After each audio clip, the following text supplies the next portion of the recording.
Halo teman-teman investor semuanya. Di kesempatan kali ini kita bakal coba bahas Tele ya.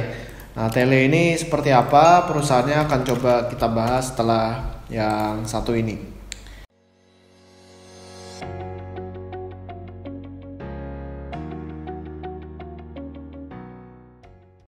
Nah, ini jadi saya coba buka ya public expose dari Tele atau Tifon ya, Tifon Mobile Indonesia Tbk. Sebenarnya bisnis dari Tele ini cukup menarik gitu ya, karena dia distributor voucher dari Simpati, dari kartu Halo dan lain sebagainya. Jadi ini produknya si Telkom ya kan, produknya si Telkom lalu mereka distribusikan.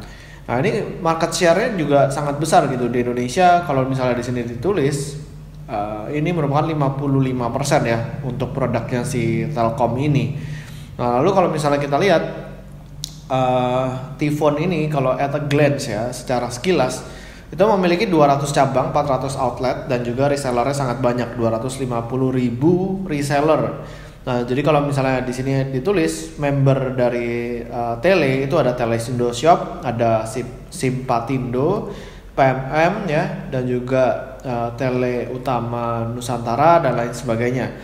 Lalu kalau misalnya kita lihat dari rekam jejaknya juga di sini juga cukup lumayan ya, dari tahun 92 ditemukan oleh Pak Hengki Setiawan. Ini founder dari Tifon, lalu di tahun 97 Telesindo Shop ini pertama kali berdiri ya, lalu terus bertumbuh menjadi sangat besar ya. Di tahun 2018 omsetnya udah triliunan. Nah, di sini kita bakal lihat nih kira-kira kalau kita lihat secara sekilas dari harga sahamnya ya, ini saya ambil dari Stockbit ya. Ini udah mulai diam dari mulai pertengahan Juni sampai sekarang itu harganya diam terus di 121. Nah, ini kira-kira kenapa gitu kan.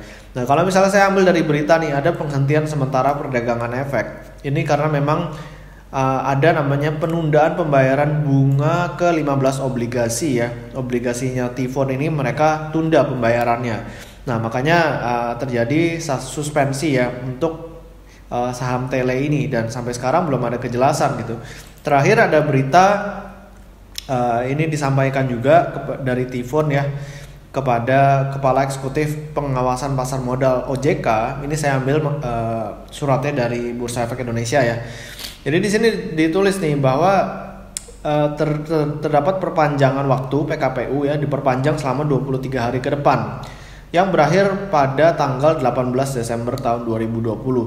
Lalu kenapa kok orang-orang banyak yang waktu itu banyak yang berinvestasi di saham ini gitu kan. Nah, di sini kalau misalnya kita lihat dari profilnya ya, dari profil di sini kita bisa perhatikan bahwa pemilik dari Tele ini ada 24% itu PT Pins Indonesia. Ya, ini lebih dari 5%, dan PT Pins Indonesia ini merupakan anak usaha dari Telkom. Nah, jadi Telkom Indonesia punya anak usaha PT Pins Indonesia dan mereka berinvestasi di saham Telesindo Shop ya, Tifon Mobile Indonesia. Nah, jadi kenapa orang cukup pede bisa berinvestasi di sini, karena ada faktor ini juga dimiliki oleh Telkom gitu. Jadi waktu itu bilangnya mungkin nggak mungkin ini ditinggalkan sama Telkom ya kan. Nah, cuman pada kenyataannya kalau misalnya kita lihat dari insider dari Stockbit ya, di sini kita bisa perhatikan kan ini dimiliki oleh PT Esa Utama Inti Persada ya. Ini perusahaan ini terus mengurangi kepemilikan sahamnya 0,06%, terus keluar lagi 0,55%. Yang tadinya kepemilikannya bisa 13%, Esa Utama Inti Persada ini terus mengurangi kepemilikannya ya sampai 11%. Lalu di terakhir kita bisa lihat di sini kepemilikannya udah sisa 6,59%. Nah, kalau udah keluar terus seperti ini berarti ada sesuatu yang mencurigakan ya kan. Esa Utama Inti Persada kenapa keluar terus gitu, padahal dia juga kalau nggak salah memberikan utang ya, obligasi kepada si Tele. Nah, jadi dari sini aja udah kelihatan, oh ini ada sesuatu yang salah gitu. Walaupun di sini ada namanya Pak Hayanto, di sini terus menambah kepemilikannya sampai hampir 8% ya dari saham si Tele ini.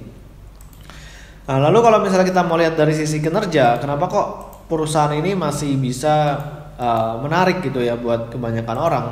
Ini karena ya dari total pendapatan sebenarnya naik terus nih dari tahun 2013 ya.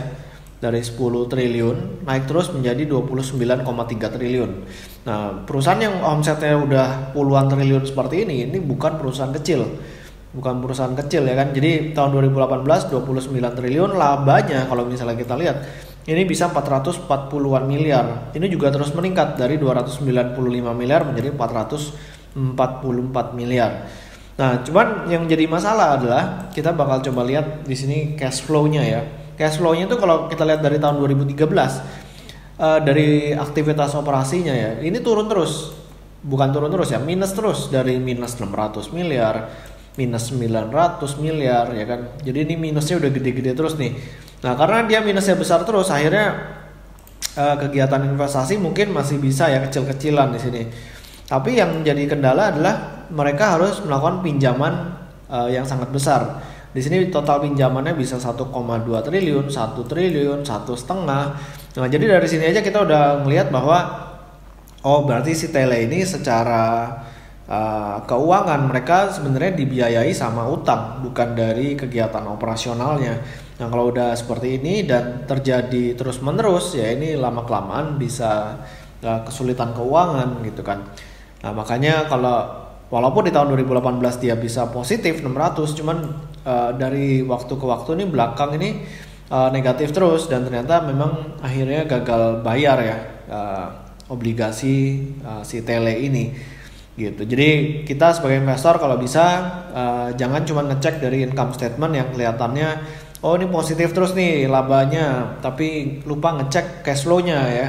Cash flow ini ibaratnya ya kayak darah di tubuh manusia ya, kalau dia ngalirnya nggak bagus ya otomatis ke depan bakal tersendat ya. Jadi inilah yang terjadi di Tele. Jadi semoga kita sebagai investor harus ngecek secara keseluruhan ya, jangan cuman sebagian-sebagian aja gitu.